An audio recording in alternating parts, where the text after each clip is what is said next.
자, 오늘은 자다가 깰 때라는 제목으로 하나님의 말씀을 보도록 하겠습니다. 로마서 13장 11절로 14절까지입니다. 또한 너희가 이 시기를 알거니와 자다가 깰 때가 벌써 되었으니 이는 이제 우리의 구원이 처음 믿을 때보다 가까웠음이라. 밤이 깊고 낮이 가까웠으니 그러므로 우리가 어둠의 일을 벗고 빛의 갑옷을 입자. 낮에와 같이 단정히 행하고 방탕하거나 술 취하지 말며 음란하거나 호색하지 말며 다투거나 시기하지 말고 오직 주 예수 그리스도로 옷 입고 정욕을 위하여 육신의 일을 도모하지 말라. 아멘. 아멘. 자, 오늘 말씀은 자다가 깰 때라는 제목입니다. 우리가 잠을 자고 있다는 것은 밤이라는 것이죠. 근데 밤이 깊을수록 새벽이 가까움을 우리가 깨달아야 될 것입니다. 그리고 정말 새벽은 날은 밝고야 만다는 것을 기억하면서 오늘 말씀을 정말 상고했으면 좋겠습니다. 로마서는 사도 바울이 로마에 있는 교회에 보낸 편지입니다. 그리스도인의 신앙과 삶에 대한 깊은 통찰을 제공하고 있습니다. 바울은 로마 제국의 권세 아래에 있는 그리스도인들이 어떻게 살아가야 할지를 고민하면서 이 편지를 작성했습니다. 당시 로마는 강력한 군사력과 또 정치적 권력을 가진 제국이었고 그리스도인들은 이러한 권세에 어떻게 반응해야 될지 모르고 있었던 때에 바로 사도 바울이 로마서를 통해서 우리 그리스도인들에게 적절한 삶의 방법을 알려주고 있다고 볼 수가 있습니다. 오늘 본문의 내용은 사도 바울이 로마 교회에 보낸 편지의 일부입니다. 당시 로마 제국의 권세 아래에 살아가고 있던 그리스도인들에게 주어진 교훈이라고 볼 수가 있습니다. 그래서 이 교훈은 권세에 어떻게 해야 될 것인지 순종하라고 말하고 있고, 그리고 사랑의 법에 대한 중요한 메시지를 담고 있는 부분이 바로 로마서라고 볼 수가 있습니다. 본문 말씀은 세상의 마지막에 대한 내용을 설명하고 있다고 볼 수 있겠습니다. 성경은 어떻게 우리를 마지막으로 인도해 가는지, 또 우리를 마지막으로 인도하는 것이 무엇인지를 가르쳐 주고 있습니다.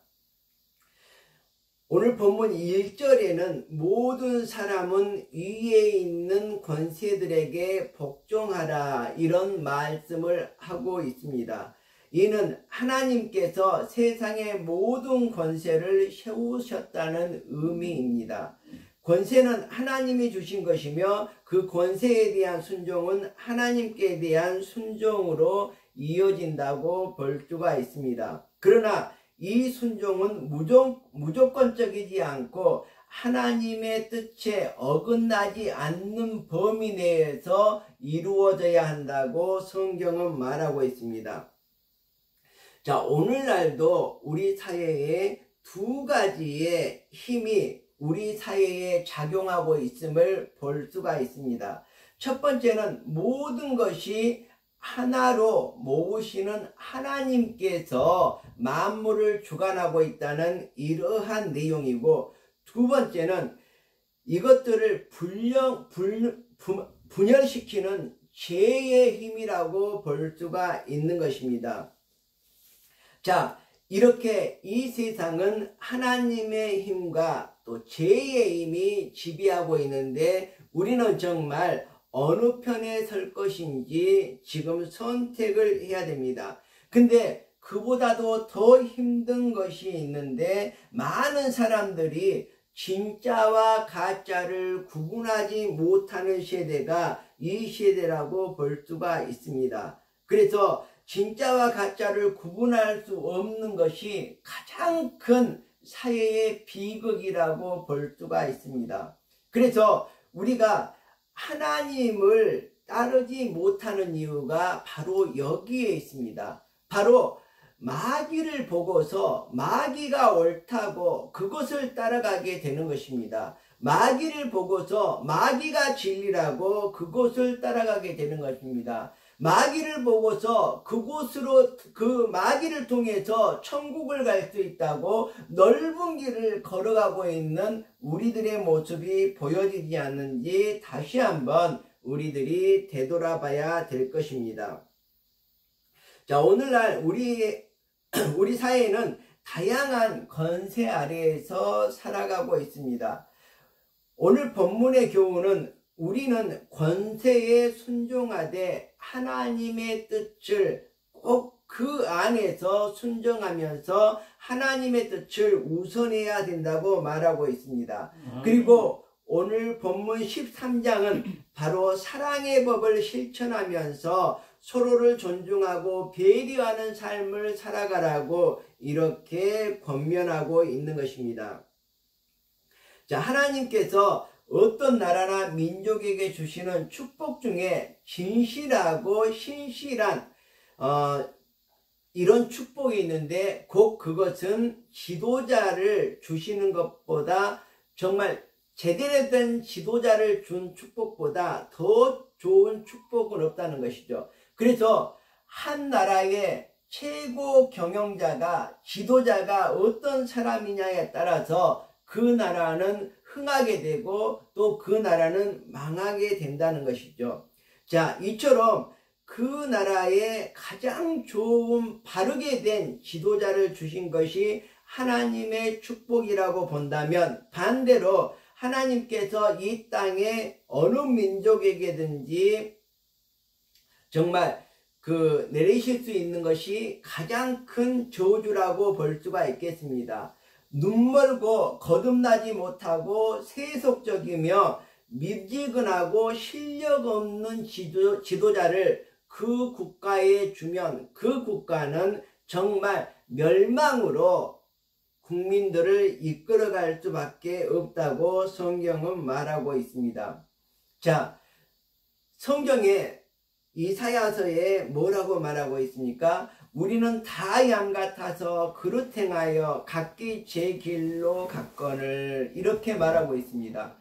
우리는 이가 정말 마귀가 우리를 이끌어도 어떻게 보면 다 양 같아서 그릇 행하여 그 길을 따라갈 수밖에 없다는 것이죠. 그래서 우매한 백성들은 정말로 마귀를 추종할 수밖에 없고 마귀를 따라갈 수밖에 없다고 이렇게 성경에서 말하고 있습니다. 그렇지만 하나님께서는 우리 모두의 죄악을 예수 그리스도의 보혈로 말미암아서 다시금 담당케 하셔서 우리를 깨끗게 해주신다고 말하고 있습니다.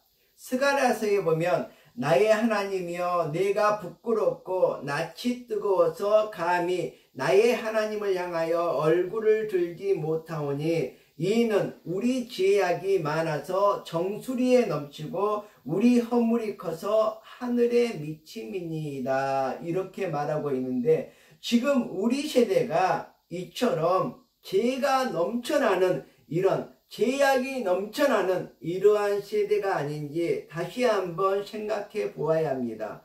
그리고 우리가 정말 이 죄악이 진리인 것으로 참인 것으로 착각하고 이 거짓되고 잘못된 것을 추종하고 그것을 그대로 따라가고 있지 않는지 다시 한번 우리 마음속에 되새겨 보아야 할 것입니다.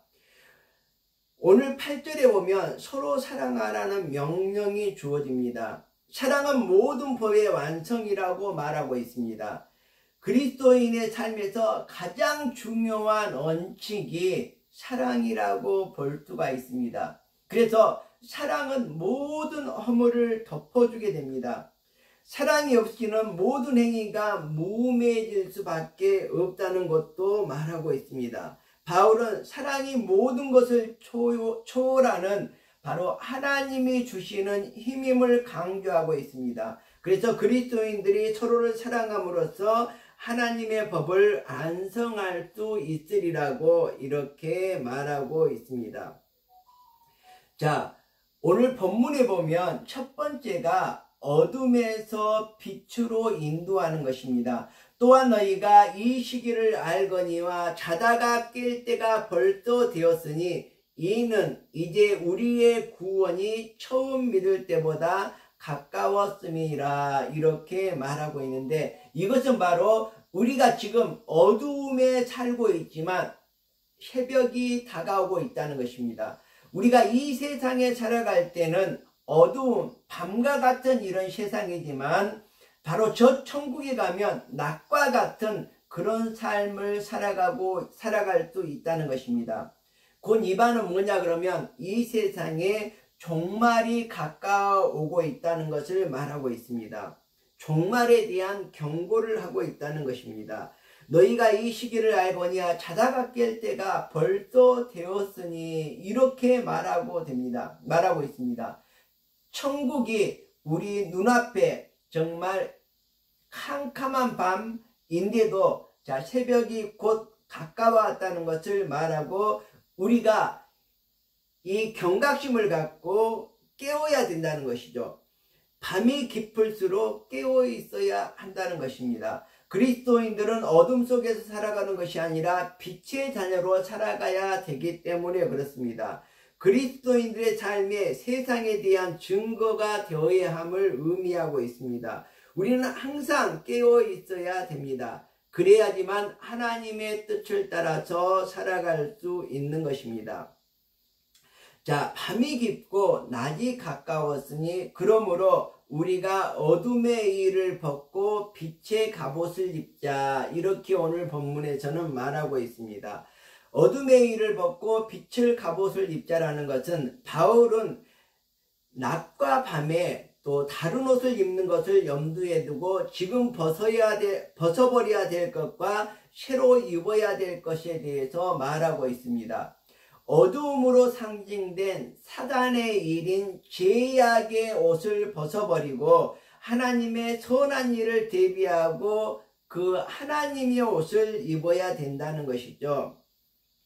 사람은 두 부류로 이렇게 나누어진다고 볼 수가 있습니다. 첫 번째는 어둠의 세력의 지배를 받는 그러한 부류, 두 번째는 빛의 정말 아들들, 정말 이렇게 나눌 수가 있는 것입니다. 그래서 이 어둠의 세력과 빛의 아들들이 전쟁을 해야 된다고 말하고 있습니다.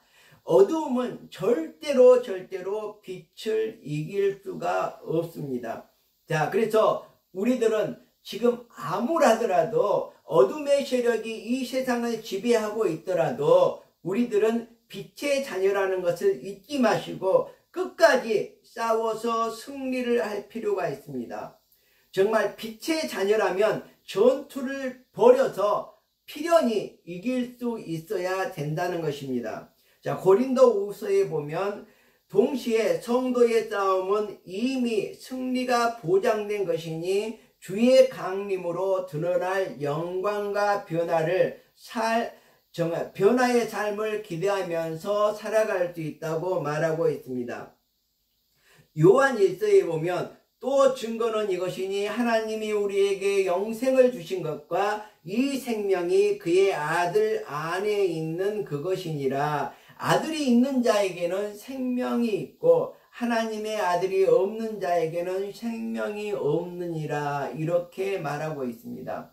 바로 우리가 예수 그리스도를 우리 마음에 영접하고 살아갈 때에 정말 빛의 자녀로 살아갈 수가 있는 것이고 영생을 얻을 수 있다고 말하고 있습니다. 예수님께서는 우리를 부자로 살게 하고 건강하게 살게 하고 행복하게 살게 하려고 십자가에 못 박혀 죽으신 것이 아닙니다. 우리를 거룩하게 하시려고 십자가에 못 박혀 죽으신 것입니다. 우리의 삶은 거룩함과 남에게 유익을 끼치는 이러한 삶으로 정말 점철되어야 된다는 것입니다. 자, 지금은 우리가 자다가 깰 때입니다. 어둠의 일을 벗고 빛의 갑옷을 입어야 할 때입니다. 낮에와 같이 단정히 행해야 됩니다. 머리가 헝클어뜨리고 파자마를 입고 이렇게 잠자다가 일어난 그러한 상태가 아니라 낮에와 같이 단정히 하고 하나님 앞에 설 수 있는 우리들이 되어야 됩니다. 그것은 무엇입니까? 바로 예수 그리스도로 옷 입고 육신의 일을 도모하지 않고 영의 일을 도모해야 된다는 것입니다. 너희는 먼저 그의 나라와 그의 의를 구하라. 이것이 바로 우리가 깨어서 예수 그리스도로 옷 입고 해야 될 내용이라는 것입니다. 자, 13절에 보면 낮에와 같이 단정히 행하고 방탕하거나 술 취하지 말며 음란하거나 호색하지 말며 다투거나 시기하지 말고 이렇게 되어 있습니다. 이것은 권세와 순종, 사랑의 법에 대한 깊은 교훈을 담고 있습니다. 우리는 이 말씀을 통해서 하나님께서 우리에게 주신 권세를 올바르게 이해하고 그리스도인으로서의 삶을 살아가야 할 것입니다. 이처럼 사랑을 실천하면서 하나님의 뜻을 따르는 이런 삶을 살아갈 때 진정한 그리스도인이라고 말할 수 있을 것입니다. 오늘 마지막 14절에 보면 오직 주 예수 그리스도로 옷 입고 정욕을 위하여 육신의 일을 도모하지 말라 이렇게 말하고 있는데, 자, 이 말은 바로 밤에 잠자고 있는 밤과 같은 정말 그 거짓의 무리에게 하는 말이라고도 볼 수가 있겠습니다. 첫째는 영적 무감각 상태에서 깨어나서 빛의 갑옷을 입고 낮과 같이 단정히 행하라는 것을 말하고 있습니다. 둘째는 어둠의 일을 버림으로써 방탕함과 술 취함과 음란 호색 쟁투 시기 등의 삶을 살지 않아야 된다고 말하고 있는 것입니다. 그리스도로 옷 입으라는 것은 옷은 신분을 나타냅니다. 거지 옷은 거지 신분이죠. 군복을 입으면 군인 신분이 됩니다. 그리고 그리스도로 옷 입으면 그리스도의 모습이 됩니다. 여러분, 거지 옷을 입겠습니까? 아니면 그리스도의 옷을 입겠습니까? 우리가 그리스도로 옷 입고서 이 세상을 변화시킬 수 있어야 된다고 생각을 합니다. 자, 오늘 예수님께서 재림하신다면 무엇을 하시겠습니까? 이런 마음으로 살 때에 참 신앙인의 삶에 더 가까이 나아갈 수 있으리라고 생각을 합니다. 예수님께서 어두운 세상에 빛의 모습으로 오셨습니다. 죄와 사망이 통치하는 절망의 세상에 의와 생명으로 통치하기 위해서 우리를 구원하려고 이 땅에 오셨습니다. 어둠의 세상에서 빛으로 사는 것도 예수 그리스도로 옷 입을 때에 가능하다고 볼 수가 있습니다. 그러므로 우리 모두는 하나님의 사랑에 빚진 자들이라고 볼 수가 있습니다. 아무리 갚아도 충분하게 갚을 수 없는 그 빚, 바로 예수 그리스도가 우리를 위해서 흘리신 보혈의 피, 그 사랑을 말합니다. 하나님의 사랑에 이웃사랑을 보답하면서 우리가 이 세상을 살아가야 할 것입니다. 거기에다가 우리가 하나님께서 창조하신 이 자연을 보호하면서 살아가는 것, 이것이 가장 올바른 삶의 방법이라고 볼 수가 있습니다. 자, 우리가 이 세상을 살아갈 때에 사도 바울은 너희가 사랑의 빛 외에는 아무 빛도 지지 말라 이렇게 말하고 있습니다. 이 말은 무엇입니까? 우리가 빚진 것을 우리가 받아야 되는데 무슨 빛을 받아야 됩니까? 바로 사랑의 빛을 받을 수가 있는 것이죠. 왜 그렇습니까? 사랑에 빚지면서 사랑만 빚지면서 살아가지 돈 빌려주고 다른 거 빌려주고 뭐 이렇게 살아가지 않고 우리가 다른 사람에게 선을 행하면서 사랑을 쌓으라는 것이죠. 자, 그리고 이렇게 말합니다. 피차 사랑의 비대에는 아무에게든지 아무 빚도 지지 말라고 권하고 있는데, 이 말은 무엇입니까? 내가 받을 수 있는 것은 무엇입니까? 사랑만 받을 수 있는 이러한 사람입니다. 왜 그렇습니까? 다른 것은 내가 빌려주지 않았어요. 오직 선한 일을 해서 사랑만 많은 사람들에게 빌려주었기 때문에 내가 이 세상을 살아갈 때에 앞으로 사랑만 받으면서 살아가야 된다는 것, 이것을 기억하십시오.